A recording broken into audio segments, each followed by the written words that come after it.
Marami sa mga taong merong problema sa gallbladder, like gallbladder stone, ay automatic nire-rekomendahan ng low-fat diet. Kasi nga naman, yung gallbladder stone is usually composed of what we call as cholesterol stone, stone o bato na ginawa galing sa taba. So kung iisipin mo, parang tama nga naman because nagkaroon nga ng gallbladder stone, ng cholesterol stone.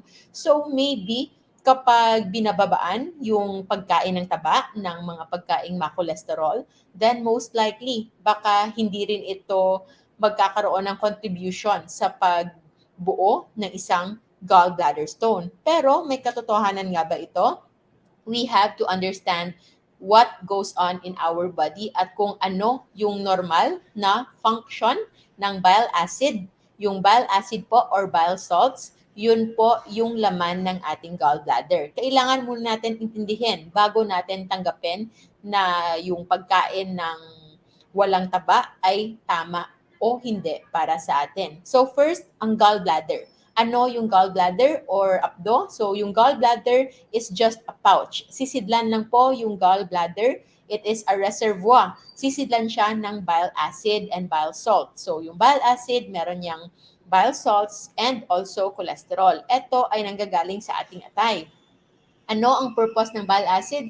Marami siyang purpose pero isa sa pinaka-main purpose niya is for fat digestion. Para ang pagkaing merong taba, yung mga fats and oils and cholesterol na sa ating food ay mai-absorb natin. It is very important for us to absorb fats. It is natural for us to absorb fats. In fact, nagkaroon nga tayo ng gallbladder para panigurado na sa panahon na tayo ay kakain, every time there is fats, we can absorb them. Kasi meron tayong gallbladder na nagkakaroon ng reserve na bile. Because without bile, mahihirapang mag-absorb ng taba, ng healthy and the essential fats ang ating katawan kung walang bile coming from gallbladder, especially the vitamins A, D, E, and K, which are fat-soluble vitamins. At yung pag-absorb natin dito ay hindi magiging successful, not that easy, if wala tayong bile acids. That's why it is very, very essential. Now, bakit nga ba nagkakaroon ng gallbladder stone? Yung gallbladder stone, based on research, ay namumuo because of bile stasis. So, yung bile stasis is a term used to denote na merong mga bile acid na hindi gumagalaw. So, para silang nakastuck in traffic. Wala silang movement. And the more that they are stuck there, parang glue, sa, alam nyo yon yung mga glue na pambata, yung puti, kapag hindi ito parating nagagamit, eventually, yung tip niyan magka-clog, magda-dry up. So, it's like that also in our gallbladder. So, yung bile salts na nasa loob niyan, yung bile acid na nasa loob ng gallbladder, kapag hindi ito parating gumagalaw, parating nare-replenish, walang movement dito, it can lead into bile stasis, and yung bile stasis na yan, instead of it being fluid, nagiging thick ito, inconsistency, so it can become bile sludge. So para na siyang malapot. And eventually, if wala pa ring movement, ito ay magkakaroon na ng possible stone formation. Yung sludge na yun, it will dry up, it will form, and eventually it can go into gallbladder stone formation. So, instead of thinking na pababain bigla yung fat intake just because it is the one na composed ng cholesterol stone, titingnan muna natin, bakit nga ba nagkaroon ng bile stasis in the first place? So, what we really have to ask is, paano nga ba i-avoid yung bile stasis? Paano ma-avoid na mag-stagnate o ma-stuck yung bile salt sa loob ng gallbladder? Paano ma-make sure that there is regular movement, clearing, emptying of the gallbladder para ma-replenish ito and it will not form into bile stone? So the answer lies down with the secretory na triggers. Ano yung mga pinaka-importanting trigger para yung ating gallbladder ay mag-contract and it will express para ilabas niya yung kanyang pinakatatagong bile acids. And you know what's the trigger for bile acid? It's actually fat intake. So, fat intake, based on research, will trigger release of bile salt. So, as you eat fats, normally your gallbladder will empty itself. So, depending on the amount of fat that you take in, depende rin yun kung ano ang percentage ng gallbladder yung may empty. So, based on research, yung maximum na gallbladder emptying, meaning ang buong loob ng gallbladder ay mailalabas niya yung lahat ng bile acid na nandito is when a person takes in 25 grams of fats. At kapag ito ay na-consume, then that gallbladder will be emptied. So kapag na-empty na yung gallbladder, it is now ready to receive again. Pwede na siyang makatanggap ulit ng panibagong bile acid coming from our liver because doon nanggagaling yon. And when there is normal na gastric emptying and gallbladder emptying, so from liver going to gallbladder at yung gallbladder, ipapasa niya yung kanyang bile acid sa loob ng ating intestinal tract para ma-break down yung fats so that we can absorb the fats in our system, then that is a good turnover rate. So parating nalilinis, parati siyang nagagamit. So that is why there is less stone formation because there is regular movement. This is supported by this study. So sa study na ito, na gallbladder motility and gallstone formation in obese and following a very low calorie diet. So yung mga obese patients na walang gallbladder stone, dinivide nila into two groups. Pareho silang nag-low calorie diet, meaning pinag-dieta talaga sila. Yung kanilang kinain is low in calorie. But two groups, yung isa high fat, yung isa low fat. And what they found out is that more than 50% out of 11, 6 among the low fat na group, they develop gallbladder stone. So imagine na nagkaroon sila ng gallbladder stone in just a matter of 6 months. 1 or 2 6-month weight reduction diet, nakita nila na sa 22 subjects, 11 in each group, no, gallbladder stones, gallstones in short, developed following a low-fat diet. Pero walang nag-develop na gallstone sa high-fat diet. This is only during the first 3 months, the higher fat intake always induced a significant greater gallbladder emptying than low-fat meals. So, ito yung in-explain natin kanina. The higher the fat intake, the higher the gallbladder emptying as compared to low-fat. So, at the end of the study, nakita nga nila na yung mga naka-low-fat diet had higher risk of developing gallstones. In fact, more than 50% who followed low-fat diet nag-develop ng gallstone. So, yun yung pinaka-importante. Yung cholesterol saturation index increased significantly, then decreased without the difference in the two groups after. So, in conclusion, yung mga obese na nag-rapid weight loss on a very low-calorie diet, pero mataas yung fat intake, just like what we actually do when it comes to low-carb nutrition, ito ay nagpre-prevent ng gallstone formation because probably by maintaining adequate gallbladder emptying, and this could counterbalance the lethogenic mechanisms acting during weight loss. So, hindi po high-fat diet. In fact, it's the high-fat diet ang nakapagpigil ng stone formation, and again, it's the low-fat diet na nakitaan na nagkaroon ng gallstone formation. And it is because ipapakita ko sa inyo yung study naman on showing kung ano ang klase ng fats na food intake ang makakapag-induce ng gallbladder emptying. So the role of nutrient fat and cholecystokinin in regulation of gallbladder emptying. So pinag-compare nila iba't ibang klaseng pagkain. So this is a pure fat meal, 25 grams of triglycerides, maybe it's MCT oil or kung ano man yung ginamit nila. And meron ding isa na fat na mix with proteins and also sugar. Meron ding fat-free meal na wala namang taba, puro lang albumin which is a protein and sugar.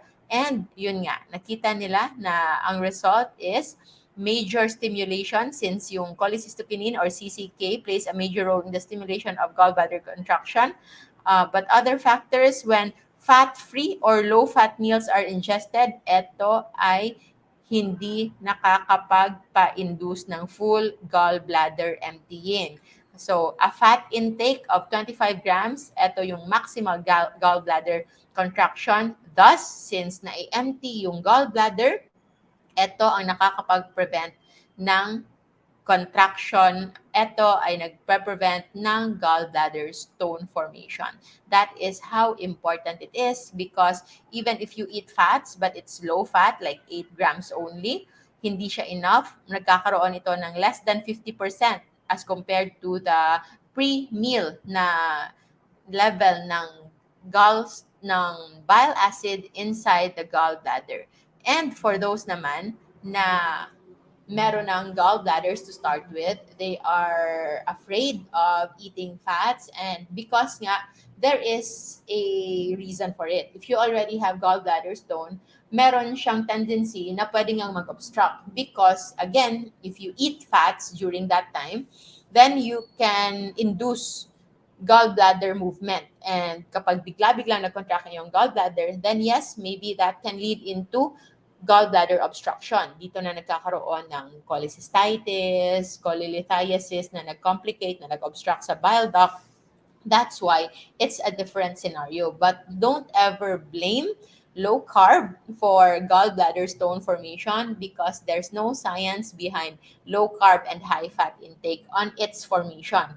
Most likely sa mga nagkaroon ng complication when it comes to their gallbladder stone nung nag-low carb sila or nung nag-fasting sila, it's because they already had gallbladder stone before they started low carb or before they started fasting.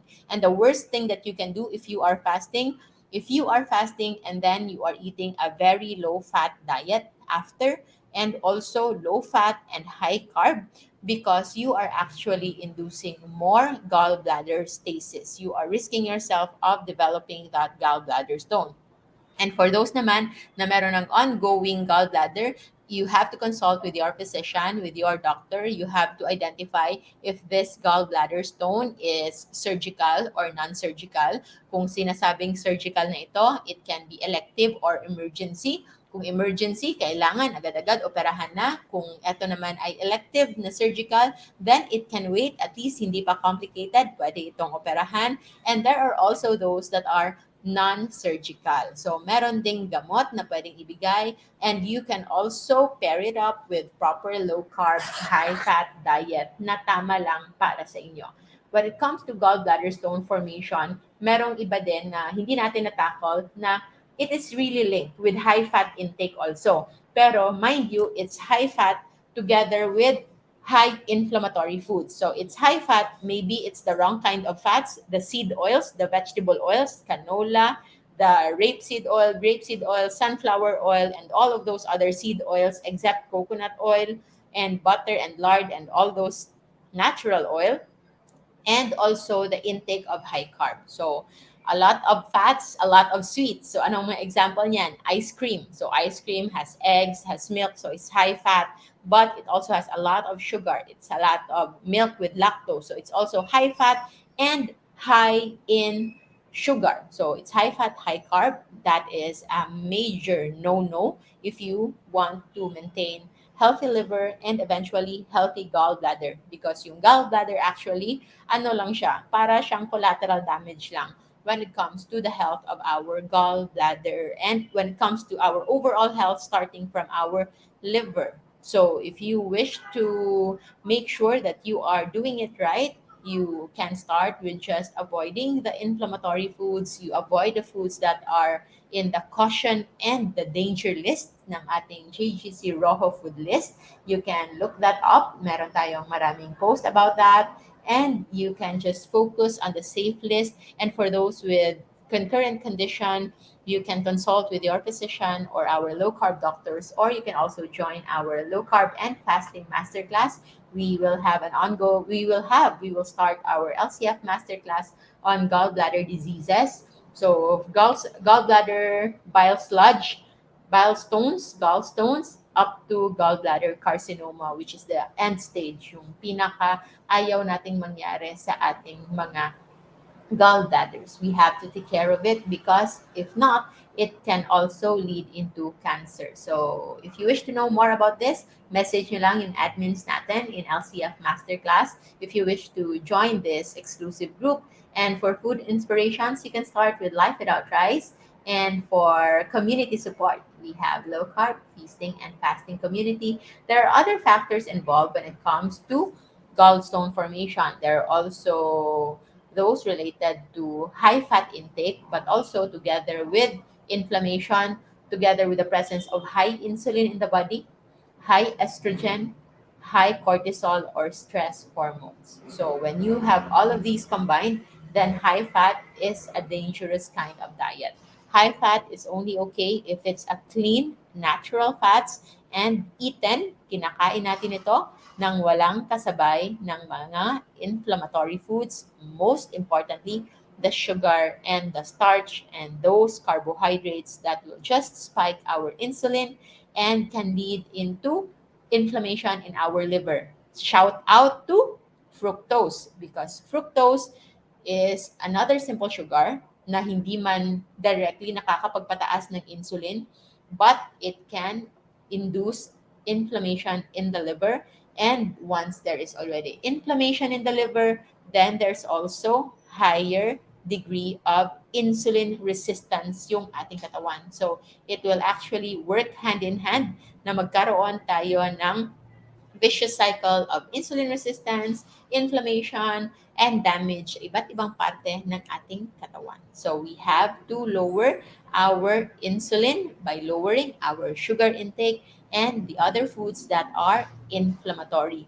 Both all foods actually, sa proteins man, sa fats, sa carbohydrates, there are foods that are inflammatory na protein, inflammatory na fats, meron ding inflammatory na carbohydrates, but we just start with low carb. We start with low carb, starting with sugar, starting with starch, kasi yon yung isa sa mga pagkain na na-overeat ng karamihan without them knowing that it's already too much for them. 2 cups of rice in a day is already too much. 3 cups of rice a day is already way too much. 3 cups of rice with 3-in-1 coffee, sobra, sobra, sobra na yun. 3 cups of rice with 3-in-1 coffee twice a day with pandesal, with banana Q, with banana, kahit sa babayan. It is too much sugar load na hindi na natin kailangan. And if ever you choose to eat that way, it's okay. It's your choice. But just don't ever wonder. Huwag lang magtaka kung bakit marami kayong dinaramdam na sakit, kung bakit yung inyong high blood, yung inyong hypertension ay hindi pa rin bumababa kahit tatlo-tatlo o apat-apat na nagamot na iniinom, na ang inyong blood sugar ay ganon pa rin kataas and you are not feeling that you are healing or improving over time. But don't worry, as long as we are alive, there is hope. So learn more about low carb nutrition. Be critical. Pwede nyong aralin on your own. And also the benefits of fasting and most importantly, how to maximize the benefits of fasting when you eat right during your eating window. And once you already master the best way to do low carb, the safest way, and the best way to do fasting, you can now start your mantra, yung ating daily mantra, na iisipin nyo lang, you trust the process and you trust yourself. And you say that every day, in every beautiful way, I am getting better and better. And once you already are well adapted sa ating low carb and fasting lifestyle, huwag nang mag-overthink. Just believe in your heart that you are doing right and you are doing it to the best of your knowledge, and you did your best to learn the best way possible. And once you do that, you can just put all your faith and pray and say, now, whether I fast or I eat, I just stay healthy and fit. So, those mindset you tell yourself every day. Don't go over thinking, because it will not do you good. It will spike your cortisol, and that spike of cortisol can also spike your insulin. Eventually, as it spikes your own blood sugar, it will create more blood sugar, and the inflammation will happen again. So, yun lang po. Maraming salamat, everyone. I'll see you again in our next video. Remember to always stay low carb so that we all stay safe. Have a good day, everybody.